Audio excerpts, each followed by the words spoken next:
네, 샬롬 우리 한남 중앙교회 중고등부 친구들 모두 한 주간 다 잘 지냈나요? 네, 원래대로라면 오늘부터 이제 부서 예배가 이제 대면 예배로 시작되어야 되는데 지금 이제 코로나로 인한 상황 때문에 이제 일정이 좀 연기가 됐습니다.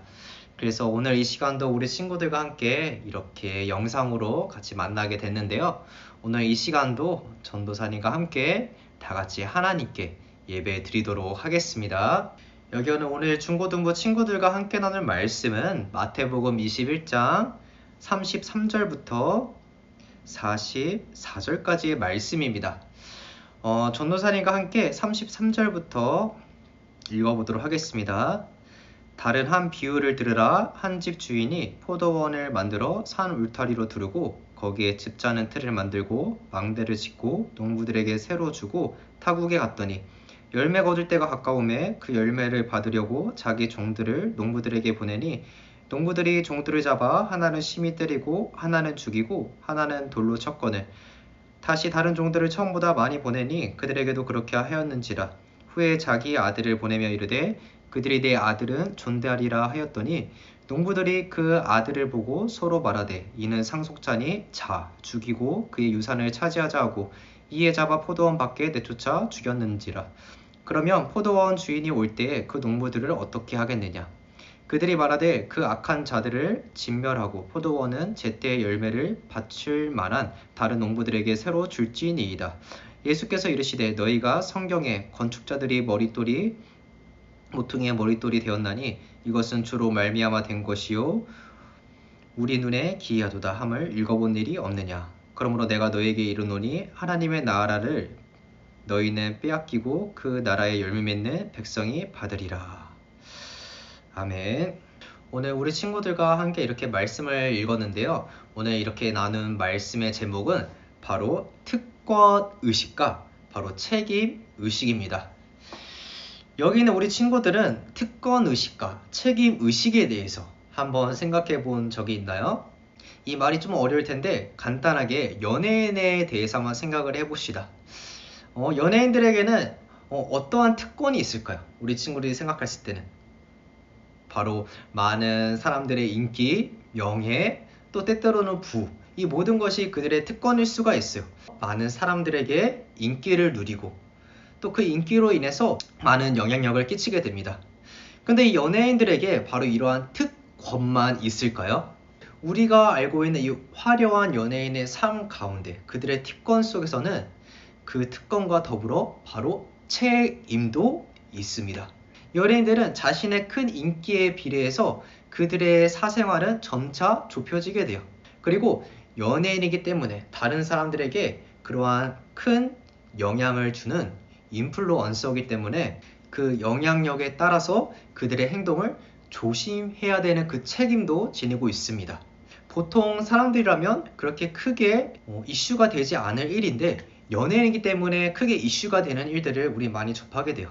즉 유명 연예인, 유명 스포츠 선수, 또 유명한 사람일수록 그러한 특권과 동시에 그에 따른 책임도 함께 가지고 있어요. 오늘 말씀을 통해서도 어떠한 한 농부에 대해서 나오게 됩니다. 이 포도원 농부는 주인으로부터 한 가지 역할을 맡게 돼요. 그 역할이 바로 무엇인가요? 바로 청지기로서의 역할을 맡게 됩니다. 우리 친구들 청지기가 뭔가요? 청지기는 바로 주인이 맡긴 것을 누가? 바로 주인이 맡긴 것을 누구의 뜻대로? 바로 주인의 뜻대로 관리하는 사람을 이야기해요. 즉 이 청지기는 누구의 뜻대로 이렇게 관리를 해야 되나요? 맞아요. 바로 주인의 뜻대로 관리를 해야 돼요. 여기 있는 이 농부들 또한 이 주인의 뜻대로 이 포도원을 잘 가꿔야 돼요. 잘 가꿔서 열매를 맺혀야 돼요. 열매를 맺히면 그 열매는 누구 건가요? 바로 주인 거예요. 그 열매는 주인에게 드리고 그 농부들은 자기가 일한 것에 대해 삭을 받는 거예요. 그 대가를 또 금전으로서 이렇게 받게 되는 거죠. 근데 여기서 나온 이 농부들은 그렇게 자기의 역할을 충실히 한 것 같나요? 아닌가요? 말씀을 보면 그들은 그들의 맡은 그 역할을 충실히 이행하지 않았어요. 그들은 주인이 맡긴 그 밭을 잘 가꾸는 역할을 해야 됐어요. 그것이 주인의 뜻이에요. 그리고 또 어떻게 해야 되나요? 바로 열매를 맺게 해야 돼요. 열매가 맺을 그때 열매를 맺게 하는 것이 바로 이러한 농부들의 역할이에요. 그 청지기로서의 그 역할입니다. 열매가 거둘 때가 다가오자 그 주인은 당연히 그 열매를 받으려고 자신의 종을 그 농부들에게 보냈어요. 그랬더니 농부들은 어떻게 했나요? 주인이 보낸 그 종을 때리고 돌로 던지고 심지어 죽이기까지 하게 됩니다. 이 상황이 참 이해가 되지 않아요. 이렇게 이 농부들은 왜 이러한 어이없는 행동을 하게 됐을까요? 이 농부들은 처음에 이 주인으로부터 큰 은혜를 받게 됐어요. 너무나 좋은 포도원을 가꿀 수 있는 그러한 역할을 맡게 됩니다. 충분히 그것을 가꿀 수 있기 때문에 그러한 역할이 주어진 게 아니었어요. 즉 받지 못할 것을 그 농부들은 받은 거예요. 이것을 우리는 은혜라고 하죠. 받을 자격이 없지만 그것을 할 수 있는, 그러한 일할 수 있는 그러한 자리를 그들은 받게 된 거예요. 그렇다면 그런 은혜를 받은 이 농부들은 어떻게 되나요? 분명히 그 은혜에 감사하는 마음으로 그들이 맡은 역할을 충분히 다해야 됐어요. 하지만 이 농부들은 어떻게 했나요? 그렇지 않았죠. 그들은 처음 받은 그 은혜를 어떻게 해요? 바로 망각하게 돼버려요. 잊어버리게 돼버려요. 즉 이러한 은혜를 잊어버리게 되면 무엇을 망각하게 되나요? 바로 자신의 정체성을 망각하게 됩니다. 망각은 잊어버린다는 거예요. 싸그리 아주 다 잊어버린다는 것입니다. 즉 그들은 처음 받았던 그 은혜를 잊어버리게 되자 자신이 누구인지 그 정체성을 잃어버리게 되는 것입니다. 그들의 정체성은 무엇인가요? 바로 주인으로 맡은 그 밭을 잘 가꾸어 열매 맺게 하는 바로 그런 청지기로서의 정체성을 가지고 있었지만 그들은 어느 순간 그들의 은혜, 자신이 받은 그 은혜를 잃어버리게 되자 바로 그 정체성을 망각해버리게 되는 것이에요. 골로새서 말씀을 보게 되면 하나님께서 이 종들이 주인에게 어떻게 해야 되는지 분명하게 말씀해주고 있습니다. 골로새서 3장 22절 23절 말씀을 함께 읽어보도록 하겠습니다. 종들아 모든 일에 육신의 상전들에게 순종하되 사람을 기쁘게 하는 자와 같이 눈가림만 하지 말고 오직 주를 두려워하여 성실한 마음을 하라. 무슨 일하든지 마음을 다하여 죽게 하듯 하고 사람에게 하듯 하지 말라라고 분명하게 말씀해주고 있어요. 즉 이 종들은 어떻게 하라고 말하고 있나요? 바로 순종하라고 했어요. 바로 육신의 상전 누군가요? 바로 그들의 포도원 주인. 분명히 순종하라고 했어요. 그런데 이 순종을 어떻게 구체적으로 말씀해주고 있나요? 말씀 보게 되면 바로 사람을 기쁘게 하는 자. 사람을 기쁘게 하는 자는 누군가요? 사람의 기분을 기쁘게 해주려고 아첨하고 아부하고 별로 성실하게 일하진 않지만 그 사람이 있는 곳에서만 열심히 하는 그러한 모습만 보여주는 바로 그런 사람을 말하고 있습니다. 즉 몸하는 척하는 사람이에요. 즉 이런 사람처럼 하지 말고 어떤 마음으로 했나요? 바로 주를 두려워하는 마음이라 했어요. 여기서 주는 누군가요? 우리 친구들이 다 아는 거예요. 바로 예수님, 바로 하나님이에요. 그리스도.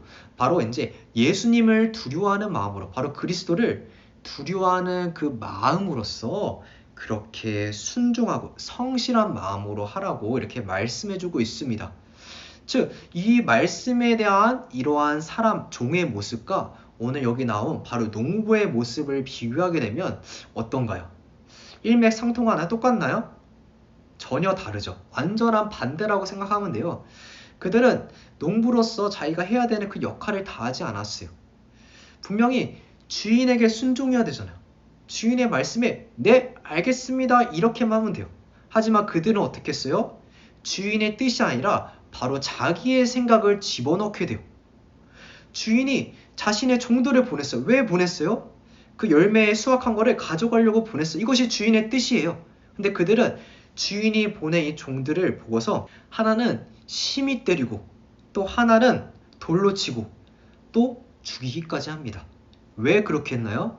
바로 이 밭을 자신들이 소유하려는 것을 점점 말씀을 보면 알 수가 있어요. 하지만 이 주인은 어떡한가요? 보통 이 효율적인 주인이라면 상식이 있는 바로 그런 주인이라면 바로 이러한 일이 벌어졌을 때 바로 단번에 그 악한 종들을 갈아엎고 바로 새로운 종들로 자신의 말에 충성할 수 있는 그런 종들로 아예 뒤엎어 버릴 거예요. 하지만 여기서 이 주인은 어떻게 했나요? 다시 또 한 번 더 많은 종들을 보내게 돼요. 즉 참고 기다리고 인내하는 그 주인을 볼 수 있습니다. 즉 이러한 모습을 통해서 우리는 무엇을 발견할 수 있나요? 바로 주인의 사랑하는 그 마음을 알 수가 있어요. 보통 사람이라면 바로 이 악한 종들과 같은 이 행동을 하는, 이 파렴치하고 더 이상 있을 수도 없는 그런 일들하는 이 악한 종들의 행동을 내버려 두지 않아요. 바로 그 순간 진멸해 버리거나 쫓아내 버립니다. 근데 이 주인은 바로 이 사랑하는 그 마음으로 기다려줘요. 무엇을 기다린가요? 돌이키는 것을 기다려줘요. 그래서 한 번 더 많은 종들을 바로 이 농부들에게 보낸 거예요. 하지만 똑같이 어떻게 했나요? 농부들은 돌로 치고 때리고 죽입니다. 그 많은 종들 또한 똑같이 그렇게 행동을 하게 돼요. 뉘우치지 않아요. 보통 이렇게 두 번째 하게 되면 이제 그때서는 이제 얘네들은 안 된다, 안 돼 하면서 과감하게 싹 갈아엎어 버려야 되지만 이 주인은 진짜 사랑이 많은 주인인 거예요. 그래서 자신의 아들마저 보내게 돼요.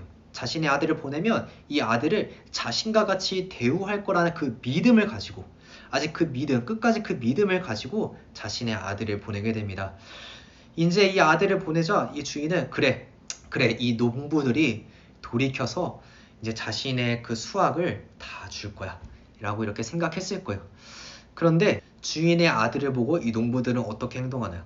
38절에 농부들이 그 아들을 보고 서로 말하되 이는 상속자니 자 뭐하자? 죽이자. 그의 유산을 차지하자. 여기서 그들의 속내가 분명하게 나옵니다. 그들은 농부의 아들은 즉 농부의 상속자예요. 앞으로 농부가 가질 그 모든 것을 상속할 자예요. 그리고 또 앞으로 미래에 그들의 주인입니다. 그런데 그러한 주인의 아들을 그들은 어떻게 하나요? 단번에 보자마자 자 죽이자. 자 그의 유산을 차지하자. 이것이 바로 그 농부들의 뿌리 깊은 생각에서 나온 거예요. 그러자 마침내 이 주인은 어떻게 했나요? 바로 그 모든 것을 갈아엎게 되죠. 오늘 말씀을 통해서 우리는 이것을 한번 생각을 해봐야 돼요. 우리는 이 주인이 누군가요? 바로 하나님 아버지시죠. 우리는 하나님을 생각할 때 우리는 이렇게 오해하는 경우가 간혹 있어요. 어떤 거냐면 하나님을 단순히 어떤 하나님? 바로 사랑의 하나님. 우리 당연한 말이죠. 하나님은 사랑의 하나님이세요. 하나님은 아가페시고 여기 있는 모든 친구들을 너무나 많이 사랑하시는 바로 아버지의 사랑으로 품어주시는 그런 하나님이세요. 근데 한 가지 우리가 오해하지 말아야 될 것이 무엇이냐면 하나님께서는 사랑만 있으신 것이 아니에요. 하나님은 사랑과 동시에 무엇도 같이 함께 가지고 계신가요? 바로 공의예요. 공의. 하나님께서는 분명한 그 기준이 있으세요. 말씀에 대한 그 기준이 있으세요. 하나님께서는 분명히 사랑으로서 참고 기다려주세요. 여기 이 주인처럼 끝까지 자신을 배반하고 배신하고 멸시하고 자신을 불신하는 그 농부를 계속 끝까지 인내하고 기다려주신 것처럼 참고 인내하세요. 왜 인내하실까요? 그들이 돌이킬 수 있도록 끝까지 참고 기다려주시는 거예요. 이것이 바로 하나님의 사랑이에요. 마찬가지로 하나님을 불신한 사람들을 하나님께서도 어떻게 해요? 이렇게 똑같이 참고 기다려주세요. 언제까지? 하나님께서 최후 마지막 날 심판의 날까지 참고 기다려주십니다. 우리 인간으로서는 뭔가요? 바로 육신의 죽음을 맞이할 때까지 참고 기다려주시는 거예요.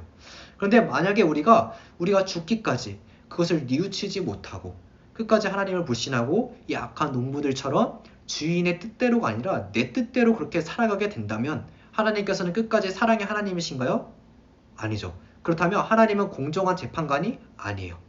만약에 재판관이 살인자가 있어요. 살인자가 재판을 받고 있는데 이 살인자를 그래 내가 사랑해야지 품어줘야지 그래 이 살인자를 용서해줘야지 라는 마음으로 너는 무죄라고 한다면 그 재판관은 공정한 재판관일까요?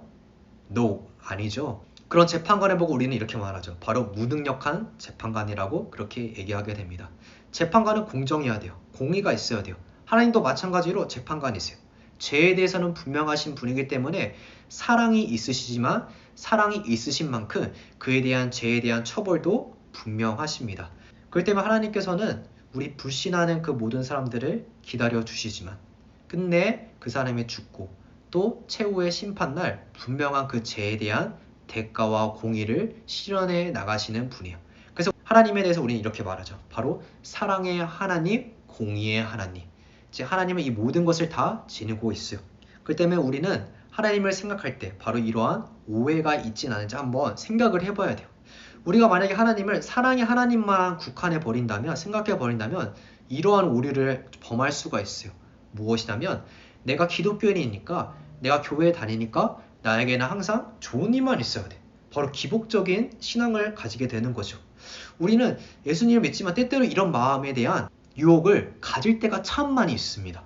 왜냐면 내가 기독교인이니까 좀 더 잘 됐으면 좋은 건 너무나 당연한 거죠. 기독교인이니까 우리가 하나님으로부터 복을 받아야 된다는 것은 당연한 말씀인데, 여기서 이 복에 대한 기준이 우리는 분명하게 알고 있어야 돼요.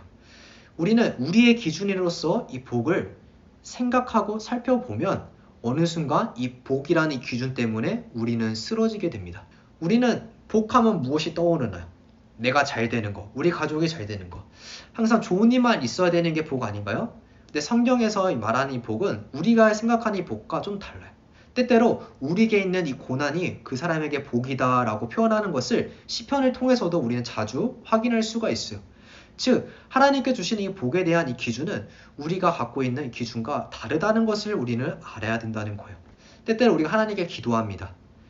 우리가 이 기도를 했을 때 하나님께서 들어주시면 그것도 하나님께서 주시는 참 감사로서 우리를 생각할 수 있지만, 우리의 기도를 들어주지 않는 것 또한 하나님께 주신 복의 하나라고도 우리가 생각할 수 있어야 된다는 거예요. 참 어려울 거예요. 근데 신앙이 성숙한 사람이면 사람일수록 바로 이러한 믿음을 가지게 됩니다. 만약 우리 친구들 중에서도 나한테는 왜 이런 일이 벌어지지? 하나님께서는 나를 사랑하시는 게 아닌가? 라고 생각하는 친구들이 있다면 우리 말씀을 통해서 바로 이러한 생각을 다시 한번 생각해 보기를 원합니다. 그리고 또 한 가지 우리 말씀을 통해 살펴볼 것은 이 악한 농부의 모습을 통해서 우리의 모습을 살펴볼 필요가 있어요. 이 악한 농부는 특권이 있었습니다. 어떤 특권이 있나요? 바로 이 포도밭을 경작하고 또 가꿀 수 있는 그런 특권을 받았어요. 그들이 그러한 능력이 있어서 그러한 특권을 받은 것이 아니에요.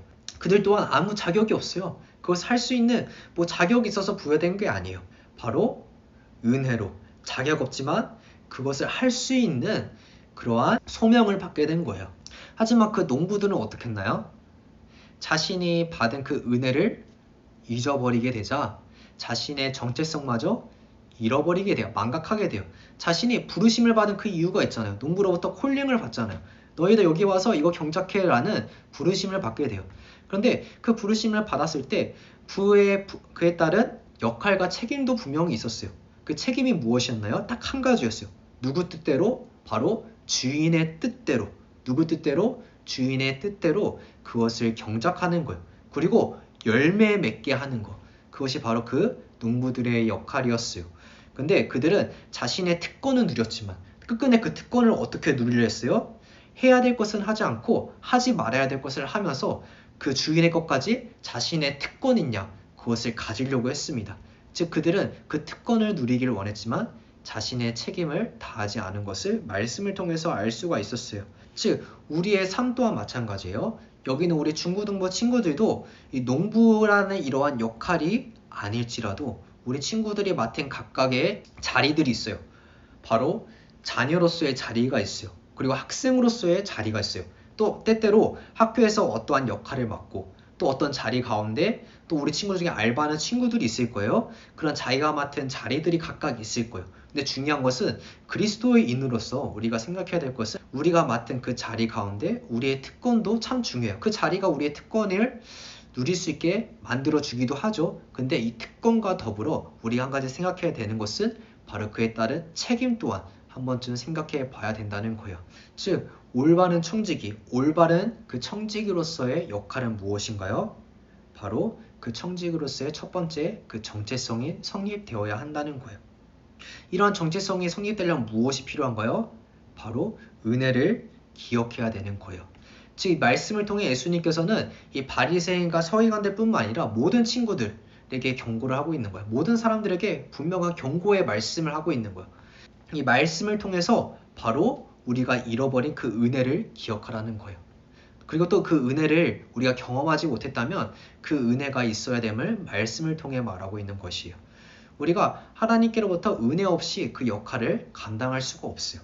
하나님께서는 여기 있는 모든 친구들에게, 하나님의 자녀들에게 각각 다 달란트를 주셨어요.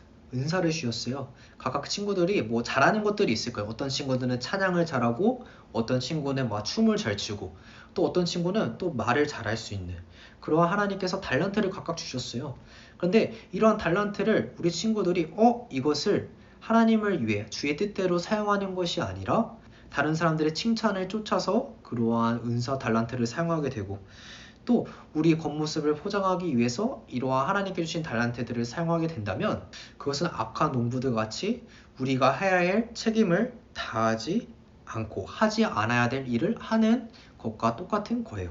우리는 이 말씀을 통해서 먼저 첫 번째, 우리 하나님에 대해서 다시 한번 생각을 해봐야 되고, 우리가 하나님을 단순히 사랑의 하나님으로서 여기는지 공의의 하나님으로서 함께 우리가 생각하는지, 혹은 하나님을 단순히 우리의 신앙 가운데 하나님은 나의 도깨비 방망이 같은 그런 분으로서 우리는 잘못된 믿음으로서 믿고 있는 것은 아닌지 한번 점검해 보아야 하고, 두 번째는 오늘 말씀을 통해서 우리의 삶 자체를 한번 돌아보는 시간을 가져야 돼요.